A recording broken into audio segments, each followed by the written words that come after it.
La lune était basse dans le ciel nocturne, projetant une lueur pâle sur les rues pavées étroites du village français endormi. Une douce brise bruissait dans les feuilles des platanes imposants qui bordaient les avenues, leurs murmures portés dans l'obscurité. Au loin, la tour de l'horloge sonnait minuit, ses échos se répercutant dans les ruelles vides. Au milieu du silence, une silhouette solitaire émergea de l'ombre. C'était un chien, un cabot hirsute avec une fourrure emmêlée et des yeux sages et émouvants qui en avait trop vu. Ce n'était pas un chien ordinaire, les habitants le connaissaient sous le nom de Rémi, un chien ingénieux et courageux qui parcourait les rues, survivant grâce à son intelligence et aux miettes occasionnelles que lui jetaient les passants au bon cœur. Alors que Rémi trottait dans la rue étroite, son nez se contracta, captant une odeur dans l'air froid de la nuit.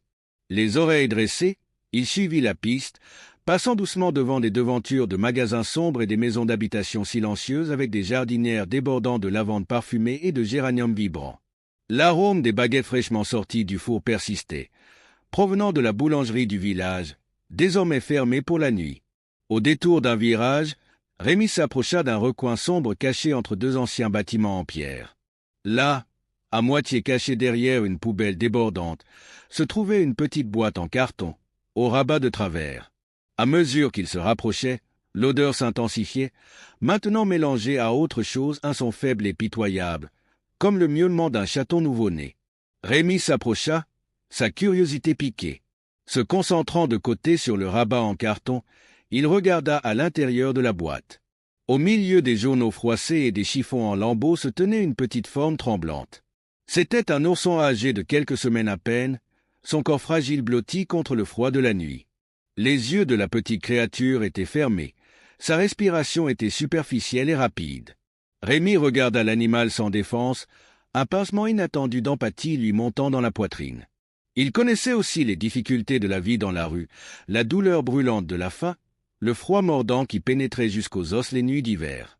Cette âme innocente, abandonnée et seule, résonnait avec quelque chose de profond en elle. Doucement, Rémi renifla le petit, respirant son odeur. Le petit remua faiblement, laissant échapper un léger gémissement qui résonna dans les oreilles sensibles de Rémi. À ce moment-là, une profonde compréhension s'établit entre les deux créatures, une reconnaissance de leur situation commune, un lien tacite forgé dans l'adversité. Rémi savait qu'il ne pouvait pas laisser le chiot là-bas pour affronter seul les rues impitoyables. Saisissant doucement la nuque du petit entre ses dents, il le souleva de la boîte, berçant le petit corps contre sa poitrine velue.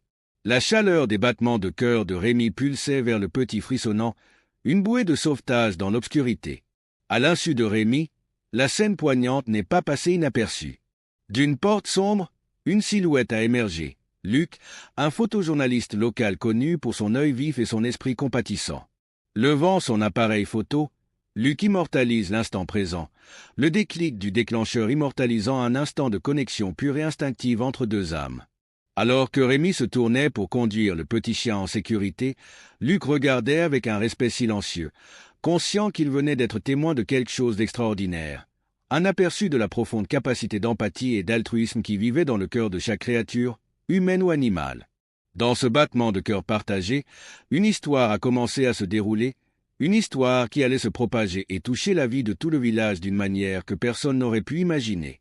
Rémi se déplaçait rapidement dans les rues du village, le petit chiot bien serré dans ses mâchoires. Le poids du petit était insignifiant, mais l'importance de sa décision pesait lourdement sur l'esprit de Rémi. En tant que chien errant, il s'est toujours concentré uniquement sur sa propre survie, récupérant les restes et évitant les pieds négligents des humains distraits. Assumer la responsabilité d'une autre créature était un concept étrange, mais il ne pouvait pas l'abandonner. Alors qu'il parcourait les méandres des avenues pavées, les oreilles de Rémi restaient à l'affût de tout signe de danger. Le grondement sourd d'une voiture qui passe, le bruit des fêtards nocturnes sortant en titubant du bistrot local, les rats qui courent dans les gouttières. Chaque son a été traité, évalué et rejeté alors que Rémi maintenait sa concentration inébranlable sur sa fragile cargaison. Le chiot remuait contre sa poitrine, se blottissant faiblement dans l'épaisse fourrure de Rémi, cherchant confort et chaleur. La sensation était étrange mais pas désagréable, réveillant un instinct longtemps endormi chez Rémi. Le désir de protéger, de nourrir, de faire passer les besoins d'autrui avant les siens. Alors qu'il traversait la place du marché, la grande place centrale au cœur du village, les pas de Rémi ralentissaient. Son esprit s'emballait, cherchant une solution, un refuge sûr pour la créature sans défense dont il avait la garde. Il savait qu'il ne pouvait pas s'occuper seul du petit. La vie dans la rue était trop dure, trop imprévisible. Le petit avait besoin de plus que ce que Rémi pouvait donner, un abri, de la nourriture et les soins affectueux d'un humain dévoué. Une idée apparut dans l'esprit de Rémi, un souvenir de son passé lointain. Il se souvenait d'une gentille femme âgée nommée Madeleine qui vivait à la périphérie du village. Elle était connue pour son amour des animaux, laissant souvent des bols d'eau fraîche et des restes de viande aux animaux errants du village. Rémi l'a rencontrée plusieurs fois lors de ses tournées, toujours accueilli avec un gentil sourire et une égratignure derrière les oreilles. Avec une détermination renouvelée, Rémi se dirigea vers la maison de Madeleine, d'un pas rapide et déterminé sur les pavés usés par le temps. Le village autour de lui prenait une dimension onirique, les façades pastel des bâtiments adoucis par le clair de lune, les fleurs odorantes des jardinières peignant l'air nocturne de leur parfum délicat. En approchant du portail de Madeleine, Rémi hésita, le doute s'insinuant dans ses pensées. La vieille dame accueillerait-elle un chiot errant et malade dans sa maison bien rangée? Pouvait-il lui faire confiance pour prodiguer les soins dont le petit avait désespérément besoin? Mettant de côté ses craintes, Rémi ouvrit le portail, grimaçant alors qu'il grinçait doucement sur ses gonds. Il marchait lentement le long du chemin pavé, passant devant des parterres de fleurs débordant de romarins aromatiques et de pensées colorées, leurs pétales scintillant d'une couche de rosée du soir. Devant la porte en bois usé, Rémi s'arrêta, le petit toujours serré dans ses mâchoires. Rassemblant son courage, il gratta la porte avec sa patte, le son semblant résonner dans le silence silencieux de la nuit. Pendant un moment, il n'y eut que le silence, interrompu par le ululement lointain d'un hibou dans la forêt voisine. Puis, progressivement, un léger bruit de pas se fit entendre venant de l'intérieur. La porte s'ouvrit, révélant le visage surpris de Madeleine, illuminé par la chaude lueur émanant de l'intérieur de la maison. Ses yeux s'écarquillèrent lorsqu'elle vit Rémi et le chiot, la compréhension naquit dans son regard sage et ridé. Sans hésitation, elle les conduisit à l'intérieur, sa voix douce et apaisante alors qu'elle fermait la porte sur l'air frais de la nuit. À ce moment-là, alors que Madeleine soulevait doucement le petit des mâchoires de Rémi, une vague de soulagement l'envahit. Il avait fait le bon choix, il avait suivi son instinct de protéger et de servir. Alors qu'il regardait la vieille femme bercer le chiot, murmurant de douces paroles rassurantes, Rémi savait que sa propre vie avait changé irrévocablement. Il avait fait un pas vers un avenir inconnu, un avenir où son existence avait un sens au-delà de la simple survie. Et même si le chemin à parcourir était incertain, il sentit une étincelle de quelque chose d'oublié depuis longtemps s'allumer dans sa poitrine, un sentiment d'appartenance, de but, d'espoir. Alors que Rémi s'installait dans le tapis tressé du salon douillet de Madeleine, il ne pouvait s'empêcher de s'émerveiller de la tournure qu'avait prise sa vie. La chaleur de la cheminée crépitante s'infiltrait dans ses os fatigués, chassant le froid des innombrables nuits passées blotties dans les ruelles et les portes.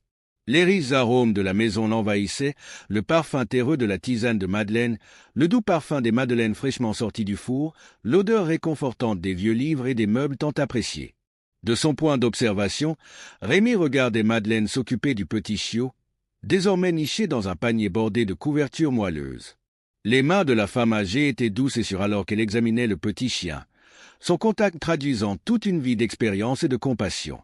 Elle claqua doucement sa langue, son front se fronçant d'inquiétude lorsqu'elle remarqua l'état affaibli du chiot. Le cœur de Rémi se serra, une vague de protection montant dans sa poitrine. Il s'était attaché à la petite créature depuis le peu de temps qu'ils étaient ensemble et en était venu à considérer cela comme sa responsabilité. L'idée de perdre le chiot maintenant était presque trop lourde à supporter. Comme si elle sentait son angoisse, Madeleine se tourna vers Rémi, le regard doux et compréhensif. Elle tendit la main, passant ses doigts dans sa fourrure emmêlée, son contact apaisant et réconfortant. À ce moment-là, un lien s'est tissé entre la femme et le chien, une reconnaissance silencieuse de leur engagement commun envers le chiot sans défense. Madeleine se leva et se dirigea vers la cuisine avec détermination. Les oreilles de Rémi se dressèrent au bruit de l'eau courante, au tintement de la vaisselle, au murmure des portes d'armoire qui s'ouvraient et se fermaient. À son retour, elle emportait un bol d'eau peu profond et un petit plat de nourriture molle à base de viande spécialement préparée pour le petit. Agenouillée près du panier, Madeleine faisait boire le petit, d'une voix basse et encourageante. Le petit répondit faiblement au début, sa petite langue rose s'élançant pour laper l'eau. Au fur et à mesure que le liquide vital parcourait son corps, les mouvements du petit devenaient plus forts, plus déterminés. Rémi regardait, son cœur se gonflait de fierté alors que le petit commençait à téter la nourriture, sa queue remuant légèrement mais indubitablement. À ce moment-là, il savait qu'il ferait tout ce qu'il fallait pour assurer la survie et le bonheur du petit. Au fil de la nuit, Madeleine et Rémi prirent un rythme confortable, s'occupant à tour de rôle du petit pendant son sommeil, sa petite poitrine se soulevant et s'abaissant à chaque respiration précieuse. La maison semblait prendre vie autour d'eux, les pièces autrefois silencieuses étaient maintenant remplies des doux sons des reniflements et des soupirs du chiot. Les jours se sont transformés en semaines, et sous les soins affectueux de Madeleine et l'œil vigilant de Rémi, le petit a commencé à s'épanouir. Sa fourrure est devenue brillante et épaisse, ses yeux brillants et curieux. Il explora la maison avec une curiosité sans borne, trébuchant sur ses propres pattes dans son empressement à en découvrir tous les coins et recoins. Rémi s'est retrouvé à assumer le rôle de mentor, guidant patiemment le chiot, désormais nommé Coco, par Madeleine, à travers les complexités de la vie canine. Il lui a appris à naviguer sur les planchers en bois glissants de la maison, à courir après et à sauter sur les pelotes de laine colorée que Madeleine leur roulait, à se lever sur le tapis devant la cheminée pendant que le feu baissait. Au fur et à mesure que Coco grandissait, le lien entre les trois compagnons improbables grandissait également. La maison autrefois silencieuse de Madeleine résonnait désormais des aboiements joyeux et ludiques des deux chiens, une symphonie de bonheur qui faisait constamment sourire la vieille dame. Pour Rémi, la cabane était devenue plus qu'un simple abri. C'était une maison, un endroit auquel il appartenait. Et en Madeleine et Coco, il avait trouvé quelque chose dont il n'avait jamais osé rêver. Une famille unie non pas par le sang, mais par l'amour, le dévouement et les liens indissolubles du cœur. Alors qu'il était allongé à côté de Coco, leurs corps enlacés dans la lumière du soleil qui filtrait à travers les rideaux de dentelle, Rémi savait que sa vie avait changé pour toujours. Il avait trouvé son but, sa raison d'être. Et même si l'avenir lui réserve d'innombrables défis, il l'a affronté avec un courage retrouvé et avec la certitude inébranlable qu'ensemble, il pourrait surmonter n'importe quelle tempête. Alors que les semaines se transformaient en mois, Rémi et Coco s'installaient dans une routine confortable au chalet de Madeleine, leur journée remplie de longues promenades autour du village, d'après-midi farniente à faire une sieste au soleil sur le tapis tressé, et de nuit levée aux pieds de Madeleine tandis qu'elle lisait près du feu. Le chiot autrefois timide et maladif est devenu un jeune chien en bonne santé et exubérant, dont son énergie débordante et sa joie de vivre sont une source constante de joie pour Rémi et Madeleine. Rémi a pris son rôle de mentor de Coco au sérieux, lui apprenant patiemment les voies du monde, tant à l'intérieur qu'à l'extérieur du chalet. Il lui montra les meilleurs endroits du jardin de Madeleine pour chasser les papillons, les endroits secrets où la chaleur du soleil s'attardait le plus longtemps lors des fraises après-midi d'automne. Sous sa direction, Coco a appris à naviguer dans les rues animées du village, à saluer les habitants avec un aboiement joyeux et un remuement de la queue, à charmer même le plus grossier des commerçants pour qu'il lui offre un savoureux morceau de leurs marchandises. Pourtant, malgré le caractère idyllique de son existence, Rémi n'a jamais perdu sa prudence instinctive. C'est sans s'aiguiser toujours à l'écoute de la possibilité d'un danger. C'est cette prise de conscience accrue qui leur a sauvé la vie cette nuit fatidique où l'impensable s'est produit. Cela a commencé comme une nuit comme les autres, le village s'installant dans son sommeil paisible habituel alors que les derniers commerçants fermaient leurs portes et que les derniers retardataires rentraient chez eux après le bistrot du coin. Rémi et Coco étaient levés l'un contre l'autre sur leur oreiller, leur respiration synchronisée au rythme facile d'un sommeil profond, tandis que Madeleine somnolait dans son fauteuil, une tasse de thé à la camomille à moitié vide refroidissant sur la table d'appoint. Le premier signe de trouble vint lorsqu'une légère odeur transportée par la brise nocturne, une odeur âcre qui chatouillait le fond de la gorge de Rémi et lui faisait frémir le nez pendant son sommeil.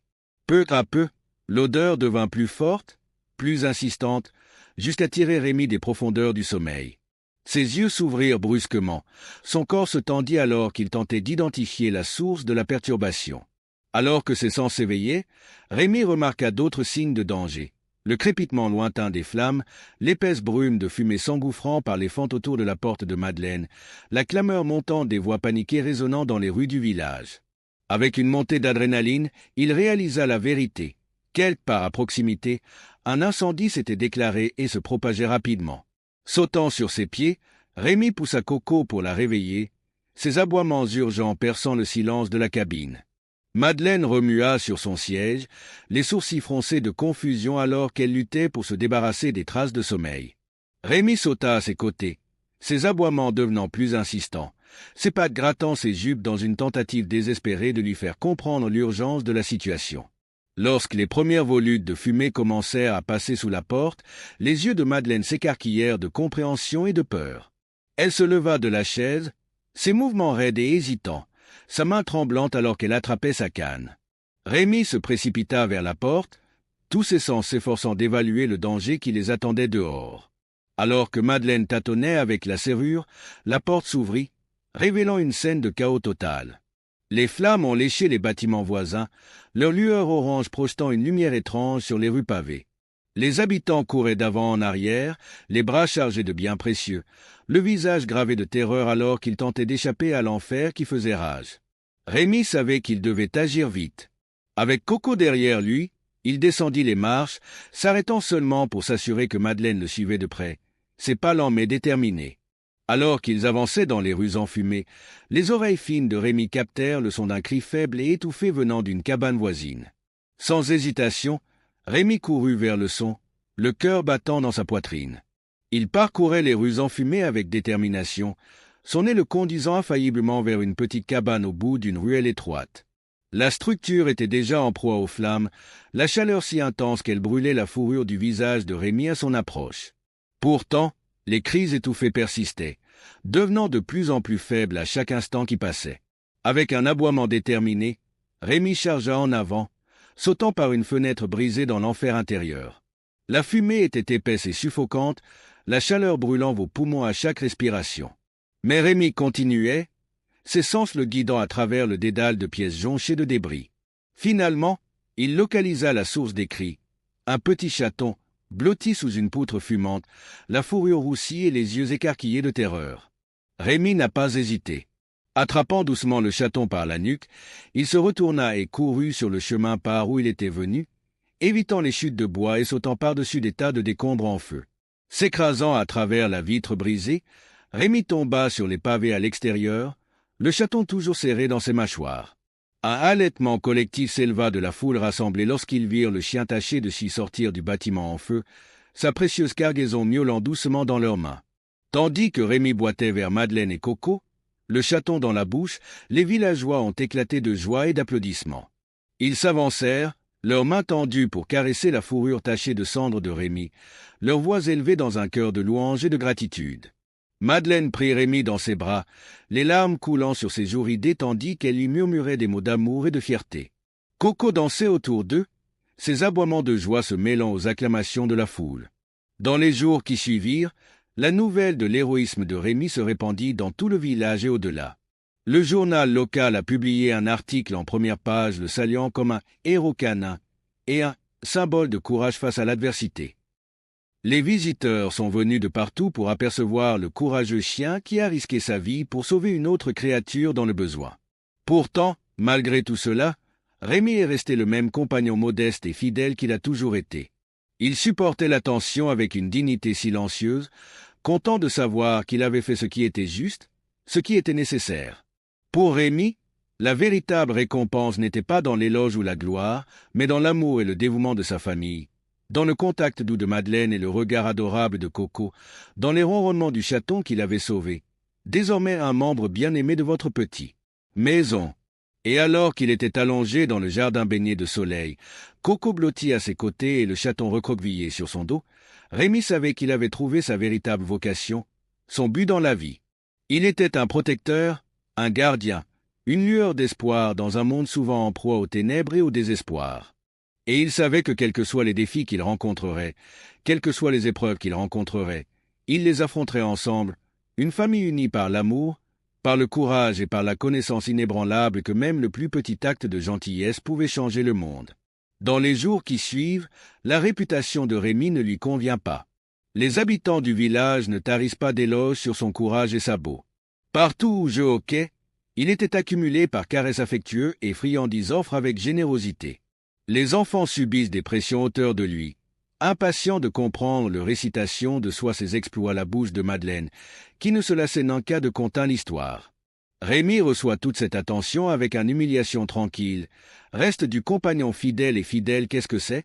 Disponible jusqu'à aujourd'hui été.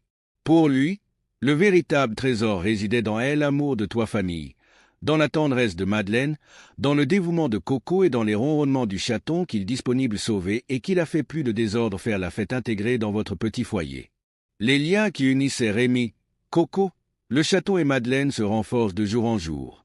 Ou formant une famille unie, partageant les joies simples du quotidien. Les promenades au bord de la rivière, les après-midi passés au somnolé dans le jardin levé du soleil, les soirées blotties devant le feu de cheminée pour entendre Madeleine raconter des histoires. Ensemble, ils affrontaient les difficultés de la vie quotidienne avec une détermination renouvelée, puissante à force en amour inconditionnel qui les lie. Et quand les saisons sont réussies, important lire beaucoup de changements et d'épreuves, lire une petite famille restaurée soudée, un bastion de courage, de compassion et de loyauté indéfectible. Pour Rémi, cette vie auprès de Madeleine, Coco et le chaton étaient plus qu'ils jamais osé revoir. Lui, si disponible, continuation, toi rigueur de la rue, la faim et la solitude, saveur chaque instantané bonne chance simple et précieux. J'y vais trouver lieu dans le monde. Un lobby où j'ai adoré et chéri répandre ce qu'est-ce que c'est, était, un avoir la paix où je pourrais être lui-même. Et ainsi de suite qu'est-ce que c'est? Respecte Coco et le chaton jouer dans le jardin, lire rire si mêlant au chant des oiseaux et au brumissement des feuilles. Rémi sentit une profonde gratitude à l'envahir. J'y vais informer qu'il voir était fait de petits des miracles, des bons gestes ici puissants échangeurs le cours de choisir. Dans sauvant Coco, alors il chaton, il disponible trouver verraille raison d'être au nu protecteur, un le jardin, un lieu d'espoir dans un monde tropical mémoire obscurci par retenue. Ce que demain s'est-on réservé encore de des surprises, joie et peine. Mais il je savais australien quel ensemble, unis par les privilèges indéfectibles de l'amour, y pourrait tout affrontador. Voiture ça y est, le vrai force, celle-ci naissait la compassion, toi courage et bienveillance. Cellule ici poussait à tendre le principal pour ceux-ci dans disponible besoin, d'offrir une seconde chance, à croire dans le beau chaque fondamentaux être. Alors qu'est-ce que je lis le soleil se cache sur le village, heureux un jardin de bonbons lumière dorée. Rémi rejoint le groupe contre Madeleine, Coco et les ennuyeux j'aime tout contre il. Et dans le silence de sa moment suspens, il sut qu'est-ce que c'est? Était précision là où je devais c'est. Chez lui, auprès de ce qu'est-ce que c'est? Aimer, prêt à affronter nous tous toi les lendemains, le cœur rempli de gratitude et d'espoir. Au fil du temps, Rémi, Coco et le chaton s'épanouirent dans la cabane de Madeleine. Votre famille unité surmonta chaque défi celui qui se présente, puissant la force dans la danse l'amour inconditionnel et citoyen. Ensemble, ils y affrontent les vacances, les joies et les moments de la vie quotidienne. Rémi navigue au sien avec une détermination sans faille, devenant envers Coco et le chaton un mentor attentif. Le lecteur apprenait les secrets de la rue, aidez-les à parcourir le village en toute sécurité. En retour, ton affection et ton admiration réchauffaient cœur-fils, lui donnant un sentiment d'appartenance. Qu'est-ce que c'est? Nous n'y retournerons plus jamais édifiants. Les années passèrent, et le cottage de Madeleine doit avoir un terre de paix et de bonheur pour la petite famille. Rémi vieillissait avec grâce, ses serrures griffis brûlant pelage jadis ébouriffé. Madeleine, pour lui, est une nouvelle vigueur dans le présence de soi compagnon à quatre pattes, les tiens joie de vivre capricieux le flamme du soleil propre esprit. Coco et lui chaton, désordre devenus de beaux et fiers animaux, resteront inséparables, ludiques sans se détendre dans le jardin fleuri où s'endormant aime contre Rémi. Leur rire et rire jappements heureux aménagements une maison de campagne mélodie chaleureuse et réconfortante. Les moments les plus sombres, quand la maladie ou le triste ultérieurement invite, Rémi et toi la famille se serraient les coudes. C'est confortable mutuellement, puisant dans leur amour la force de surmonter les tentatives. Et à chaque fois, vous ressortez plus des liens forts, votre implication avec les autres envers les autres plus indéfectible. Rémi savait que le temps se terminait avec le rattrapé, que les jours heureux ne dureraient pas éternellement. Plus d'accueillait chaque instant avec reconnaissance, conscient que la vie a le prix d'un sens. Qu'est-ce que c'est? N'aurait jamais imaginé que c'était possible. Il était un protecteur, un guide, un membre de l'ensemble d'une famille aimante. Et cellule, ça coûte tous les trésors du monde. Alors que le soleil couchant bénit le cottage de ses derniers lueurs en or, Rémi et le pelotonna contre ses compagnons, les yeux mi-clos, bercé par le soufflet régulier de ses respirations. Je sais ce que je sais sur l'avenir, ton réservation. Ils se l'affrontent l'ensemble, une paire de privilèges plus forts que tout. Alors que le soleil couchant baignit le cottage de ses derniers luaires en or, Rémi et le pelotonna contre ses compagnons, les yeux mi-clos, bercés par le soufflet régulier de ses respirations. Je sais ce que je sais sur l'avenir, ton réservation. Ils forment un groupe affrontant. Une paire de déliens est plus fort que tout. Rémi disponible, continuation, le dureté de la rue, la solitude et la peur. Plus ici, danser ce noix de coco douillet. Entouré de ce qu'est-ce que c'est? Aimer? Moi disponible, trouver au mieux avoir la paix et la sérénité chaque jour était une bénédiction. Chaque instant partagé une source de joie inestimable. Madeleine, Coco et le chaton, ils formant une famille indéfectible, prêt à être révélés tous les défis principaux dans la main. Lire l'amour inconditionnel était en savoir plus grande force, lire ancrage dans les moments difficiles. Ensemble, ils insultant toi ruelle de la vie, puissant dans ton profond connexion le bénévole pour surmonter chaque éprouvée. Rémi savait qui tu étais en commun était précieux et compté. Mais ce n'est pas ça alarme pas, car il savait que votre garantie transcende les années, les saisons et même la mort. Quand il arrive, l'esprit de lecture famille demeurerait, guide ton pas éclairant votre chemin. Dans crépuscule ici tomberait doucement, Rémi se laissa gagner pour sa silence. Entouré de ce qu'est-ce que c'est, chérissait, il pourrait enfin m'allonger, le mien est dans passion. Demain serait au nu autre aujourd'hui, de nombreuses nouvelles aventures sont à partager. Plus pour à l'instant, il profite, en instantané suspendu, savoureux le chaleur auto, infligé des compagnons pour toi côté.